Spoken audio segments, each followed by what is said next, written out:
Government is very very clear. మీకు అది ప్రభుత్వం చాలా స్పష్టంగా ఉంది, ముఖ్యమంత్రి గారు చాలా స్పష్టంగా ఉన్నారు. మీకు చూశారు ఏది అసెంబ్లీలో కూడా ఏమని చెప్పారు, ఎవరిని వదలదు, హైడ్రా అనేది కాన్స్టిట్యూట్ చేయడం పర్పస్ అదే అనేది. సో ఫోన్లో వాళ్ళు ఏమి చేస్తారు దట్స్ ఆల్. ఎవరు చేసినా కానీ కూడా పని జరిగేది పని జరుగుతుంది కనుక ఇప్పుడు ఆల్రెడీ FTL లో మీకు ఇంత చేసిన తర్వాత కూడా నువ్వు రేపు పర్మిషన్ ఇస్తే కనుక రేపు అతను బుక్ అవుతాడు, క్రిమినల్ గా ప్రాసిక్యూట్ అవుతాడు. ఇప్పుడు మీకు చెప్పిన తర్వాత కూడా మీరు చేస్తున్నారంటే కనుక ఎలా అప్పుడు? సో టెక్నికల్ గా ఏదో ఓసీ ఇచ్చారు అదంటే సరే అది పోయి దానికి అది వేరు, కానీ మీరు చెరువుల్లోకి ఇచ్చిన దానికి అది దాని మీద డిసిప్లినరీ మ్యాటర్ ఉంటుంది. కానీ బట్ FTL లో నీకు ఆల్రెడీ డిక్లేర్ అయిన తర్వాత నోటిఫై అయిన తర్వాత కూడా నువ్వు చేస్తుంటే కనుక అది బికమ్స్ క్రిమినల్ లేదు కనుక పెద్ద సెటప్ చేస్తున్నారు. దీనికి ప్రభుత్వం కూడా పూర్తి సుముఖంగా ఉన్నారు. వాళ్ళు ఏంటంటే మేము వాస్తారు ఆల్మోస్ట్ ఒక 3 జోన్స్ గా డివైడ్ కావాలనేది ఇదంతా చేస్తున్నాం. చేసిన తర్వాత ఇదంతా కూడా చర్చగా వస్తుంది రేపు మీటింగ్ లో అంతా సీఎం గారు వచ్చిన తర్వాత ఇవన్నీ చర్చకు వచ్చి. బట్ ఒక లార్జ్ స్కేల్ ఆల్మోస్ట్ 3500 దాకా సిబ్బంది అడుగుతున్నాము. అండ్ డివైడ్ చేస్తాం ఏరియాస్ వైజ్ గా డివైడ్ చేసి. 2 ఉంటాయి. Disaster management is very important. Disaster management లో అంతా అక్కడ ఎక్కడికక్కడ ఇమీడియట్ గా మనకి ఈ డిజాస్టర్స్ ఏమైనా ఇమీడియట్ రెస్పాండ్ అవ్వటం, ఈ ట్రాఫిక్ ఇష్యూస్ లేకపోతే ఇంకా సబ్మర్జ్ అవ్వటం, ఇనండేట్ అవ్వటం ఇవన్నిటి కూడా. బట్ డిజాస్టర్ మేనేజ్మెంట్ ఒకటి ఐసోలేషన్ లో చూడటానికి లేదు. దాన్ని లింక్అప్ ఇది అసెట్ ప్రొటెక్షన్ అగైన్. ఈ 2 లింక్డ్ అప్ అనమాట. అది ఎందుకంటే నువ్వు చెరువులో నువ్వు వెళ్లాల్సిన నీళ్లు వెళ్ళకపోతే కనుక చెరువులోకి రావాల్సిన నీళ్లు రావట్లేదు. ఎందుకంటే మొత్తం నీగిపోయింది. చెరువు ఏడడం రాదు. చెరువు వెళ్ళినప్పుడు నీళ్ళు ఎడిపోతాయి, రోడ్ల మీదకి వస్తాయి, నీళ్లలోకి వస్తాయి, ఏడగంట ఆడికి వస్తాయి. వచ్చి మొత్తం ఫ్లడ్ అయినప్పుడు అప్పుడు అదే ఇళ్లలో వాళ్ళు ఎవరైతే కొంటాడో ఆ ఏరియాలో కొన్నాడు ప్రభుత్వాలను తిరుగుతుంటాడు, లేదా అందరినీ తిరుగుతుంటాడు. అది జరుగుతుంది. మనకి ట్రాఫిక్ సమస్యలు లేకపోతే క్వాలిటీ ఆఫ్ లైఫ్ దెబ్బతింటాం ఇవన్నీ కూడా. అంటే మొత్తం ఓవరాల్ గా అసలు ఒక మీరు చూస్తున్నారు సివిక్ లైఫ్ అనేది డిస్టర్బ్ ఎంత అయితే మన 2020లో జరిగినటువంటి ఫ్లడ్స్ అనేది మనకు తెలుసు. ప్రధానమైన కారణం దీంట్లో ఏంటంటే ఈ చెరువులన్నింటినీ కూడా పునరుద్ధరించాలి. అంటే you have to revive all these lakes. ఈ లేక్ టు లేక్ లింక్ కూడా మనం ఎస్టాబ్లిష్ చేయగలగాలి. లేక్ టు లేక్ మళ్ళీ ఇప్పుడు అలుగు పారుతుంది. ఎప్పుడైనా కనుక దానికి చెరువు ఫుల్ ట్యాంక్ లెవెల్ అయిన తర్వాత అంటే ఇట్ ఓవర్ఫ్లోస్ ఏమవుతుంది, నెక్స్ట్ చెరువుకి పోతుంది.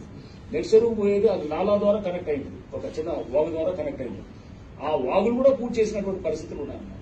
అంటే ఇప్పుడు నాలాస్ కూడా పూర్తి చేస్తూ చాలా చోట్ల కూడా ఉన్నాయి. సో అందుకోసం ఎన్నింటినీ కూడా మన రివైవ్ లో ఎన్నింటిలో కూడా ఈ ఫేజెస్ లో మనం గ్రాడ్యువల్ గా we have to do this అంటారు. ఈ గొలుసుకట్టు చెరువుల్లో అది ఎప్పటి నుంచో మనకి హిస్టారికల్ గా వచ్చినటువంటి దీన్ని మొత్తం మన హ్యూమన్ ఇంటర్వెన్షన్ తోటి మొత్తం డిస్టర్బ్ చేసి అతలాకుతలం చేసి మొత్తం కూడా ఇప్పుడు ఈ పరిస్థితులు చిన్న వర్షానికే కూడా హైదరాబాద్ లో మన ట్రాఫిక్ అస్తవ్యస్తం అయిపోతుంది, లేకపోతే లోతట్టు ప్రాంతాలన్నీ సబ్మర్జ్ అవుతున్నాయంటే కనుక కారణం జనాలందరూ కూడా ఏది ప్రభుత్వాలని వ్యవస్థని తిప్పితే కాదు, మనందరూ కూడా బాధ్యత ఉంటున్నాం. ముందు మనం FTL బఫర్ జోన్ లో అసలు కొనకూడదు, ప్రాపర్టీస్ కొనకూడదు.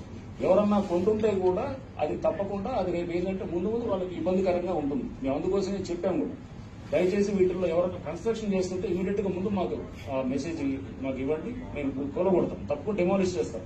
కొత్తగా వచ్చే స్ట్రక్చర్స్ ఏదున్నా కానీ కూడా ఫస్ట్ ఫేజ్ లో నేను చెప్పాను, ఫర్దర్ గా రానివ్వకుండా ఉండడానికి వాటిలో నిర్దాక్షిణ్యంగా వ్యవహరిస్తాం. Will be very very ruthless on the constructions which are coming up in FTL and ఇది బఫర్ జోన్. సో ఎస్పెషల్ కొత్త కన్స్ట్రక్షన్స్, పాత నెక్స్ట్ వచ్చిన కన్స్ట్రక్షన్ గురించి ఫేజ్ 2లో ఫేజ్ 3 ఈ ప్రాసెస్ లో వెళ్ళాలి.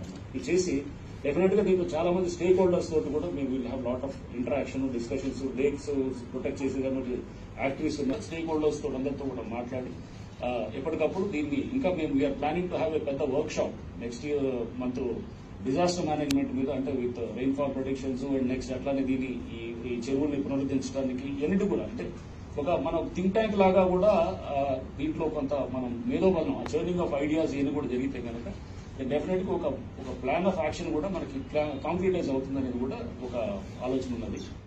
సో దాట్ ఈస్ రిగార్డింగ్ అన్ని గురించి ఇట్లా రకరకాల మన చందానగర్ లో కూడా నిన్న we have gone for demolitions. దాన్ని కూడా అది ఆ డిమాలిషన్స్ లో కూడా వెరీ దాంట్లో ఇంట్రెస్టింగ్ ఏంటంటే అది యాక్చువల్గా అసలు పర్మిషన్ మన దీంట్లో ఇచ్చారు, బఫర్ జోన్ లో ఇచ్చారు.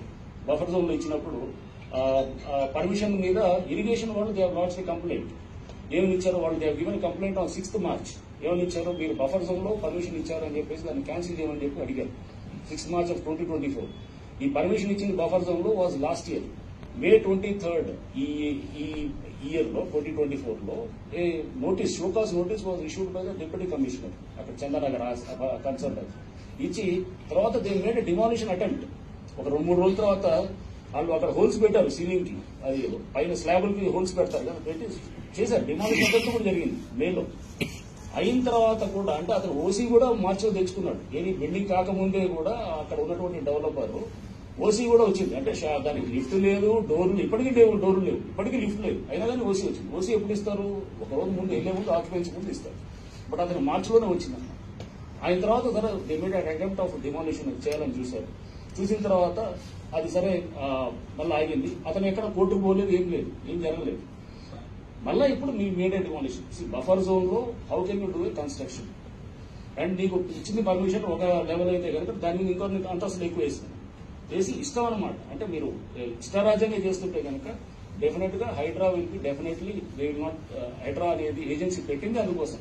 ఇట్లాంటి వాటిలందరి మీద ఖచ్చితంగా యాక్షన్ తీసుకోవడానికి ఉంటుంది.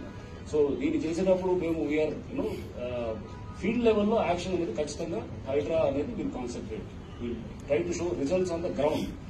పబ్లిక్ నుంచి అక్కడికక్కడ మనకి స్పాట్ లో అర్థమైపోతుంది ఏంటి ఇది ఎక్కడ ఆక్రమణ, ఏంటి ఇది ఏం జరిగిందని అర్థమైనప్పుడు దాంట్లో మనం కొన్ని ఫాలో అవ్వాల్సిన లీగల్ ప్రాసెస్ ఉంటే కనుక ఉంటుంది. కొన్ని చోట్ల అవసరం కూడా ఉండదు అన్నమాట. మీకు క్లియర్ గా ఉన్న చోట్ల ఆల్రెడీ ఇక్కడ షోకాజ్ నోటీసులు ఇచ్చారు, ఆల్రెడీ డిమాలిష్ అంటే మళ్ళీ ఇంకా నోటీసులు ఎందుకు ఇస్తారు?